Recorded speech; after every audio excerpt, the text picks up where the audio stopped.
నమస్తే డాక్టర్ గారు. నమస్తే అండి. పిల్లల్లో ఇండైజెషన్ ఇష్యూస్ ఎందుకు వస్తుంటాయి? అసలు దానికి కారణాలేంటి? దాన్ని మనం ఎట్లా రెక్టిఫై చేసుకోవాలి? అంటే చిన్న పిల్లలకి ఫ్రీక్వెంట్‌గా ఇండైజెషన్ ఇష్యూస్ వచ్చేసి వాళ్ళు ఏం తినలేకపోవడము, కడుపు నొప్పి ఇట్లాంటి ఇష్యూస్ ఉంటాయి గదా! సో, అది అసలు ఎందుకు వస్తుందంటారు?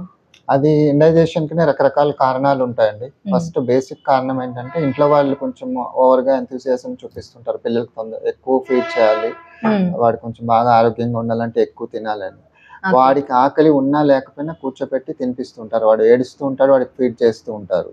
సో, అలా ఓవర్ ఫీడింగ్ వల్ల జనరల్‌గా మనము ఇండైజెషన్ ఈజీగా కనపడుతుంది పిల్లల్లో. ఓకే. ఎవ్వరి పొట్ట వాళ్ళది. వాడికి ఎంత ఆకలి ఉందో వాడికే తెలుస్తుంది. సో, వాడి ఆకలి దాటి వాడికి పెట్టడానికి ట్రై చేసినప్పుడు డైజెషన్ కాదు లోపల పొట్టలో. ఓకే. అంటే నార్మల్‌గానే చిన్న పిల్లలకి కొంచెం వాళ్ళు తినకపోయినా అక్కడో ఇక్కడో తిప్పి ఆడిపించుకుంటూ తినిపిస్తుంటారు గదా! సో, అది కరెక్ట్ కాదంటారా మరి? అలా చేయకూడదండి ఎప్పుడు. బయట తిప్పి తినిపించడము, లేపోతే టీవీ చూపిచ్చి, సెల్ ఫోన్ చూపిచ్చి తినిపించడం అన్నది మంచి పద్ధతి కాదది. పిల్లల్ని ఎప్పుడు ఏం చేయాలంటే ఒకటే చోట ఒక ప్లేస్‌లోనే కూర్చోబెట్టి వాడికి కబుర్లు చెప్తూ ఆహ్లాదకరంగా ఉండేటట్టు మాట్లాడుతూ తినిపించొచ్చు. 30 మినిట్స్ లోపల కంప్లీట్ అయిపోవాలండి ఫుడ్. వాడు ఎంత తింటే అంత పెట్టండి.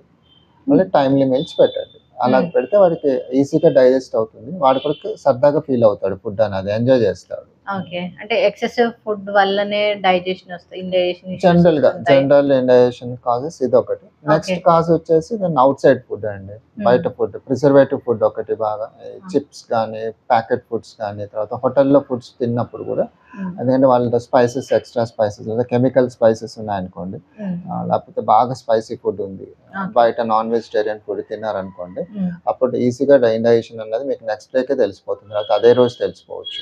ఓకే. దానికి మనం ఇంట్లో అంటే డాక్టర్‌ని కన్సల్ట్ అవ్వకుండా ఇంట్లోనే క్యూర్ చేసుకోవడానికి ఏమైనా చిట్కాలున్నాయండి? కొంచెం పెద్ద పిల్లలు అంటే అబౌవ్ 1 ఇయర్, 2 ఇయర్స్ పిల్లలు అనుకోండి, ఇండైజెషన్ వచ్చింది, వాడు కడుపు నొప్పి అంటున్నాడు, కొంచెం మంట అంటున్నాడు, ఆకలి వేయట్లేదు, తినలేకపోతున్నాను, ముందు రోజు బయట తినిన తర్వాత ఇలాగ అవుతుంది అనుకోండి, మేబీ అది ఒక కాజ్ అనుకోవచ్చు.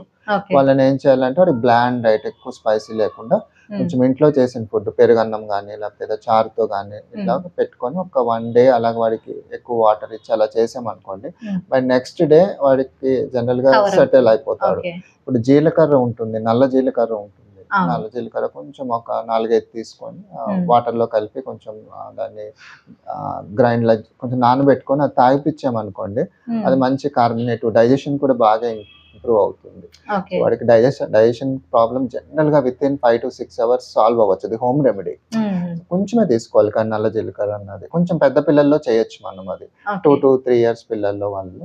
మరి చిన్న పిల్లల్లో అంటే మనం జనరల్ గా వాళ్ళకి చారులో కలిపి, చారు కొంచెం బాగా మరగబెట్టి అబౌవ్ 6 months పిల్లల్లో కొంచెం ఎప్పుడైతే మనం 8th month నుంచి కొంచెం ఫుడ్స్ అన్ని స్టార్ట్ చేస్తామో అలాంటి పిల్లల్లో ఆ చారు ద్వారా కొంచెం అన్నంలో మెత్తగా చేసి పెట్టుకోవచ్చు. వాళ్ళకి కూడా ఇండైజెషన్ ప్రాబ్లం తగ్గుతుంది. కానీ జనరల్గా వాళ్ళకి ఉండదు, బయట ఫుడ్ పెట్టాం కదా. So spicy food by chance ఎప్పుడైనా తినేసి కడుపు ఉబ్బరంగా ఉందంటే వాళ్ళకి కూడా చేయొచ్చు. ఓకే. అంటే స్టమక్ పెయిన్ వస్తూ ఉంటది కదా అప్పుడు. ఇప్పుడు పిల్లలకి కొంచెం నైట్ టైమ్‌లో వస్తూ ఉంటది. హాస్పిటల్స్ అవైలబుల్ లేవు అన్నప్పుడు మనము ఎట్లాంటి రెమెడీస్ ఫాలో అవ్వచ్చు అంటారు? కడుపు నొప్పి వచ్చిందని చెప్తున్నాడు, వాడికి ఇంకేం ప్రాబ్లం లేదు, వామిటింగ్స్ కానీ లూజ్ మోషన్స్ కానీ ఏం లేదు, ఓన్లీ కడుపు నొప్పి లైట్ గా వస్తుంది, మరి తట్టుకోలేనంత కాదు కానీ స్లీప్ డిస్టర్బ్ అవుతుంది, కొంచెం కడుపు నొప్పి అంటున్నాడు అనుకోండి, హాట్ ప్యాక్స్ గోరువెచ్చని నీళ్ళతో కాపడం పెట్టుకోవచ్చు అండి. తర్వాత కొంచెం గోరువెచ్చని నీళ్ళు తాగిపించడము, తర్వాత ఈ ఇండియన్ స్పైసెస్ లో జీలకర్ర ఒకటి, నల్ల జీలకర్ర కొంచెం తీసుకొని గ్లాస్ వాటర్ లో మరగబెట్టి లేకపోతే ఆ పౌడర్ ని వాటర్ లో కలిపి కొంచెం తాగిపిస్తే లైట్ గాను అది కొంచెం జనరల్ గా గ్యాసెస్ ఏమైనా ఉంటే బయటకు వెళ్ళిపోతాయి, వాడు కొద్దిగా రిలాక్స్డ్ గా ఫీల్ అవుతాడు. ఇది హోమ్ రెమెడీయే, అది పని చేయొచ్చు పని చేయకపోవచ్చు, బట్ కొద్దిగా ఉపయోగపడుతుంది ఎవరు డాక్టర్ యాక్సెసిబిలిటీ లేనప్పుడు. గోరువెచ్చని నీళ్ళతో పొట్ట మీద కాపడం పెట్టడం, లేకపోతే బోర్లా పెట్టి పడుకోబెట్టడం, సివియారిటీ లేనప్పుడు. సివియర్ గా ఉందంటే వెంటనే ఎంత దూరం ఉన్నా డాక్టర్ దగ్గరికి వెళ్ళిపోవాలి. ఓకే. Thank you doctor.